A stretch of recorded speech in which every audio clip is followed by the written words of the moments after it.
will hear a number of different recordings, and you will have to answer questions on what you hear.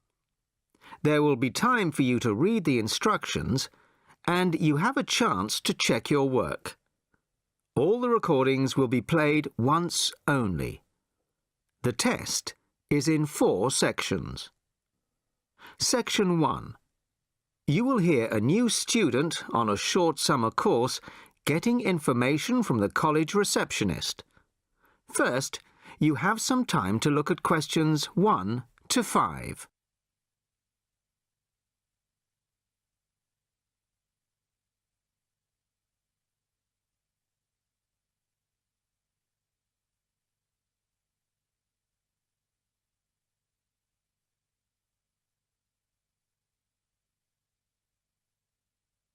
You will see that there is an example which has been done for you.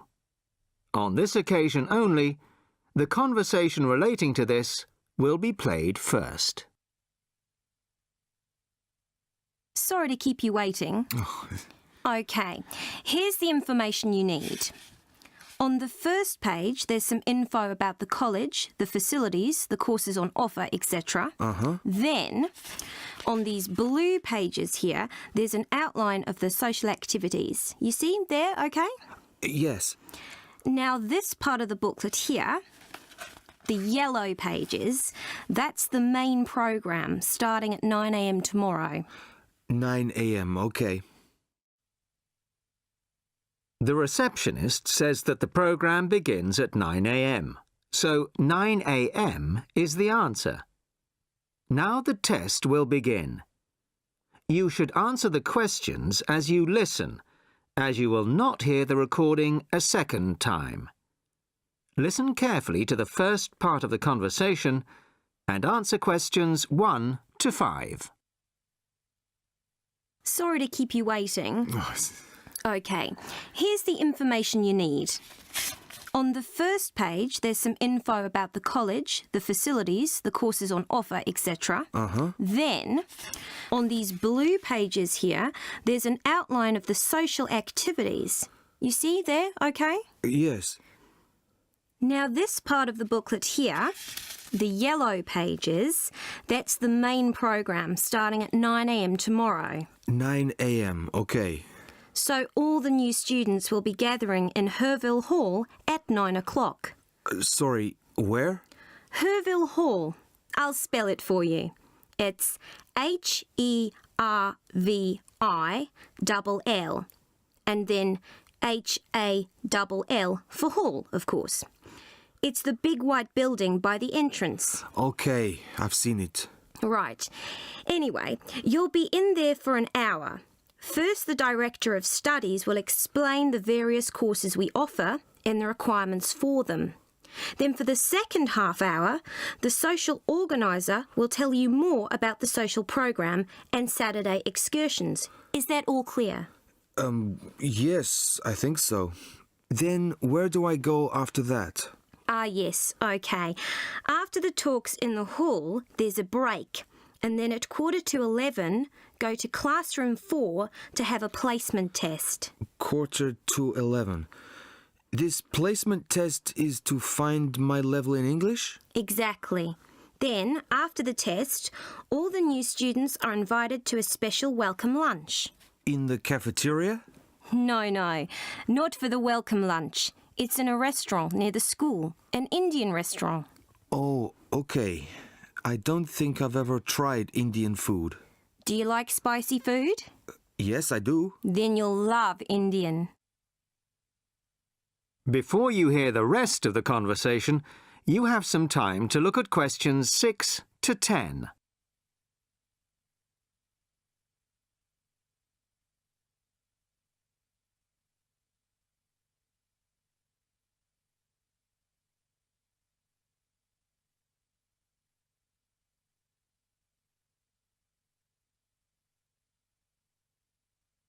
Now listen and answer questions 6 to 10. So, where's the Indian restaurant? Don't worry, it's really easy to find. Have you got that map I gave you? This one? Yes, that's it. See here, the main entrance to the school? Yes? Well, don't go out of there. There's a smaller entrance here, round the back. Oh, yes, I see. OK, so you go out of there, past the phone box, and then turn right into this road here, the one that goes along the side of the park. You'll see a supermarket on the left, and then it's just after that on the right. It's quite a big place. You can't miss it. Okay. And one more thing. Is there a post office near here? Post office? Oh, yes, of course. Just the other side of the park. Go through the middle of the park, and it's there by the park entrance. Thanks a lot. You're welcome. Oh, there's a good cafe near here too. Very popular with the students. Just there. You go out of the main entrance into Varley Road, then turn left at the bank, and it's at the end of the street. They do amazing coffee. That's great. Thanks very much. No problem. Enjoy your course. Thanks again. Bye. That is the end of section 1. You now have half a minute to check your answers. Section 2. You will hear the director of a new arts centre speaking to a group of local people who have come to hear what the new arts centre will be offering. First, you have some time to look at questions 11 to 15.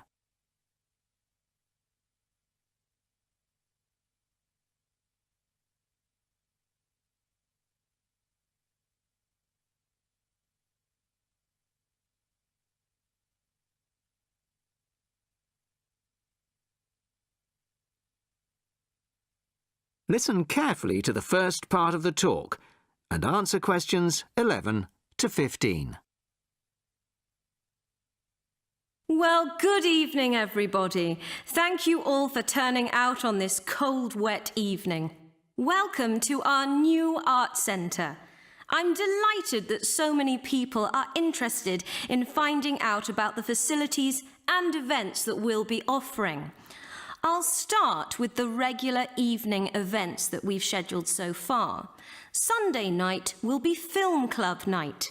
Each week, we'll be showing a classic film from the 40s, 50s or 60s. Films will start at 6:45, and afterwards there will be an opportunity to discuss the film in the cafe bar for anybody who'd like to. Tickets for the film will be £5, but the discussion afterwards is free, although anybody who wants to buy me a drink is welcome to do so. On Thursday evenings at 7:30, the auditorium is given over to productions by touring theatre companies. This coming Thursday, we're very excited to be welcoming Pizzazz, a drama company featuring both able-bodied and physically handicapped actors.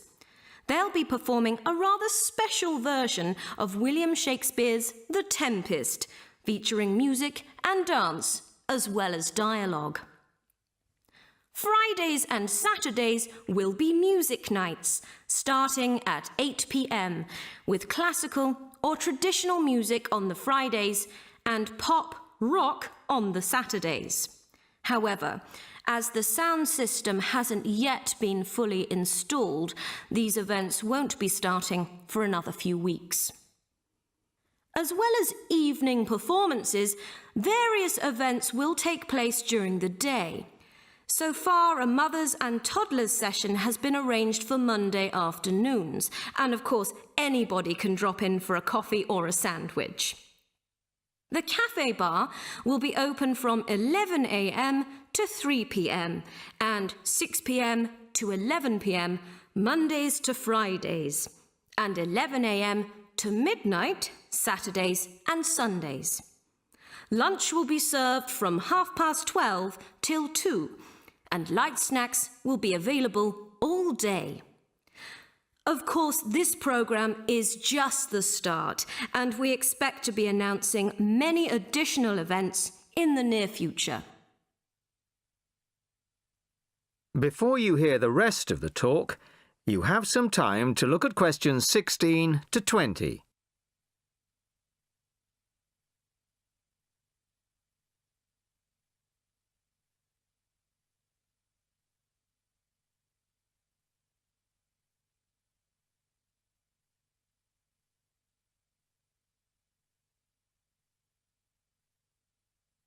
Now listen and answer questions 16 to 20.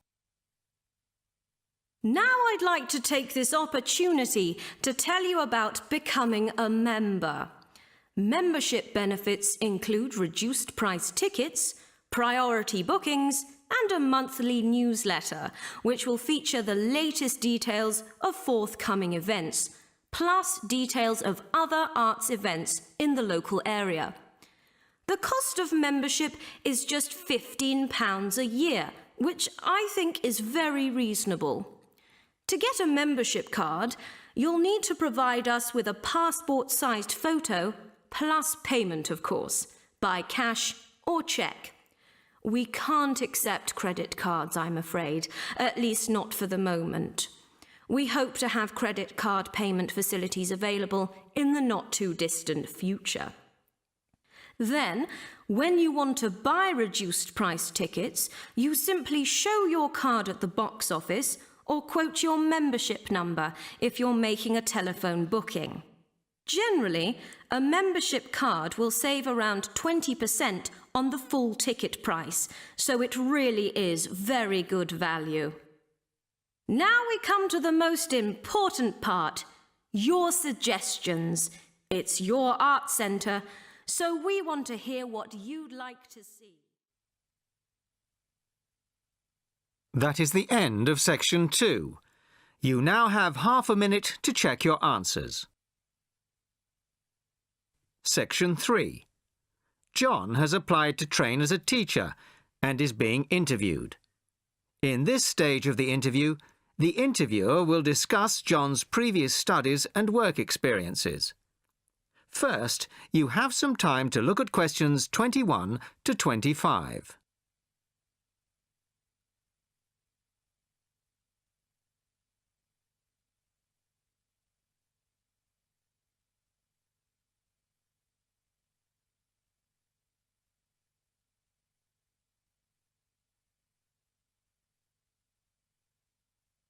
Listen carefully to the first part of the conversation and answer questions 21 to 25. Hello, come in and take a seat. You are John Evans? Yes, I am. Well, as I'm sure you're aware, the purpose of this part of the interview is to go over your CV and talk a little further about your previous studies and experiences. Yes. So, your first degree was in French, of course. Yes, with a minor in film studies. An interesting combination. Mostly French films, presumably? Well, European cinema in general, but with a bias towards French cinema. Ah, and your degree took 4 years? Yes. In the third year, I was an exchange student at Bruges University in Belgium. I was there for a full academic year, 9 months. Right. Well, you graduated 2 years ago, and then you took some time out, as it were. Yes, I spent 6 months as a volunteer working on restoring historic buildings in France. Oh. Was that with a well-known organisation? They're called restoration vacations here, but they operate under different names in several countries. I think they're quite well known. So, it was a 6-month vacation, really? No, I went for a week, but really liked it, and I got asked to stay on as a translator. Because I could speak French quite well, it was my job to liaise between the owners of the buildings and the English-speaking volunteers. That must have been a very enjoyable experience. Before you hear the rest of the conversation, you have some time to look at questions 26 to 30.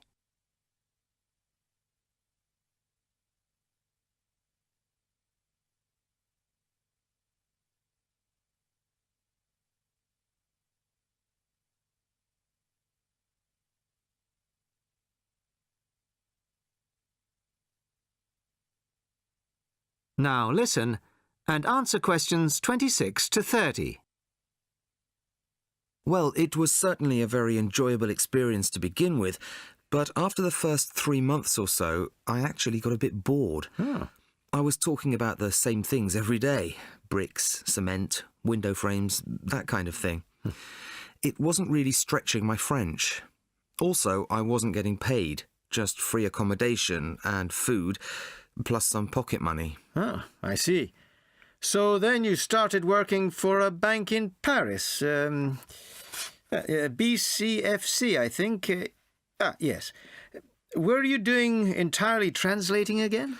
Well, translating was the major part of it, mostly from English into French this time. Official documents, letters, that kind of thing. Much more challenging. But I was also in charge of coordinating the translation work going on in the bank's offices in Switzerland, Belgium, and other parts of France. Huh. What did that involve? It was simple, really. I just had to keep track of what had been translated in each office. To save wasting time having the same document translated twice in different offices. So, you stayed there for a year and a half, and then you left. Why was that? Simple, to apply for this course. I see. Why give up a secure job in Paris to train as a teacher here? I've always imagined that I'd be a teacher, really. I loved being in Paris, but I wouldn't want to spend the rest of my life working for a bank. Huh. Do you think your experiences in France will help you as a teacher of French? It certainly helped my French, and my experiences certainly gave me a much better understanding of French culture, although that may not be of enormous use when it comes to standing up in front of a class of British 13-year-olds. Perhaps not. Thank you very much. The next stage of the interview will be conducted by my colleague in room 207. That is the end of section 3. You now have half a minute to check your answers. Section 4. You will hear a talk about the Kentish pipe, a 17th century musical instrument. First, you have some time to look at questions 31 to 40.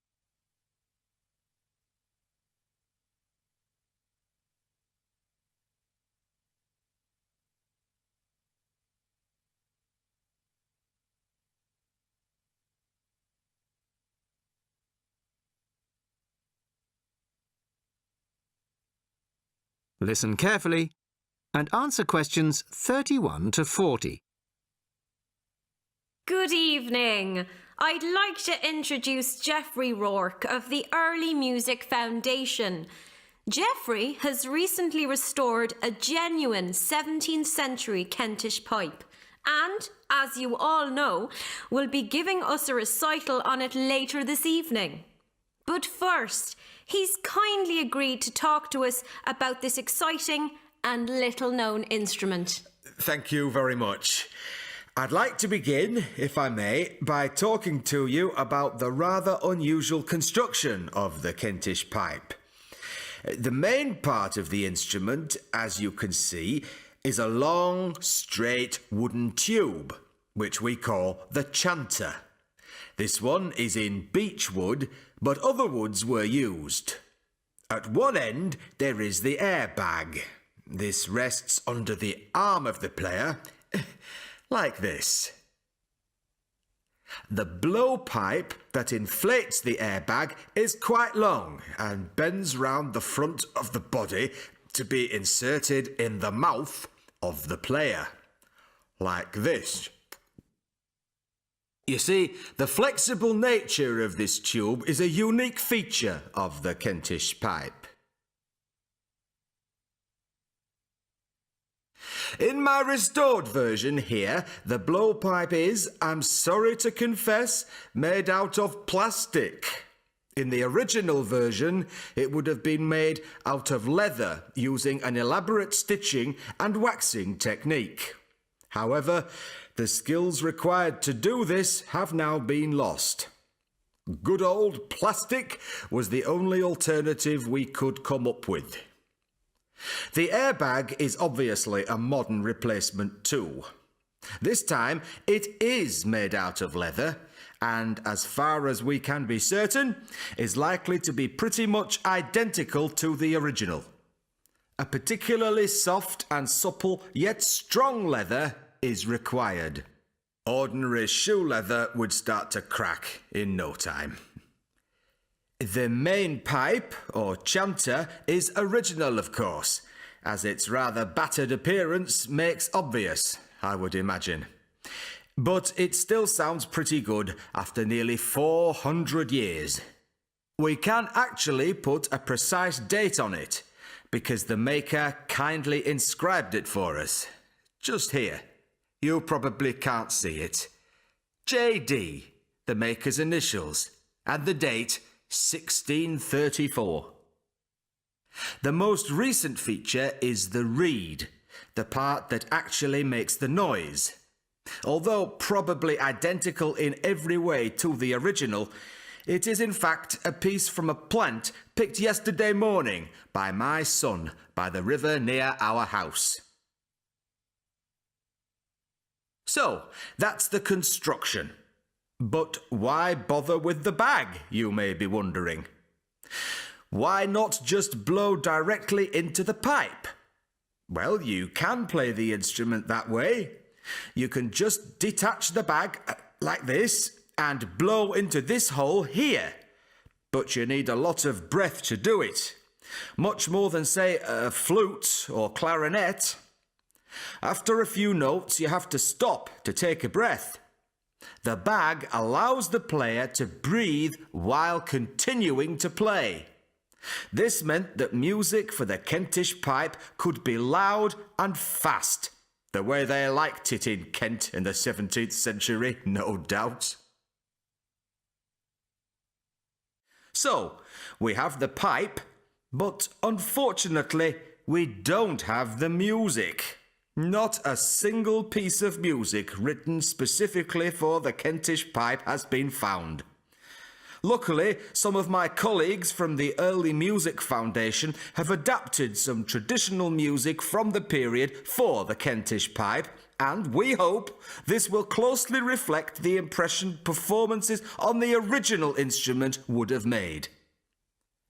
During the recital, I'm also going to play some modern pieces, ranging from rock to classical. And I hope you'll agree with me that the instrument can bring its own special character to familiar tunes. Well, thank you very much for that. And I'm sure we're looking forward very much to hearing you play it after the break. That is the end of section 4. You now have half a minute to check your answers.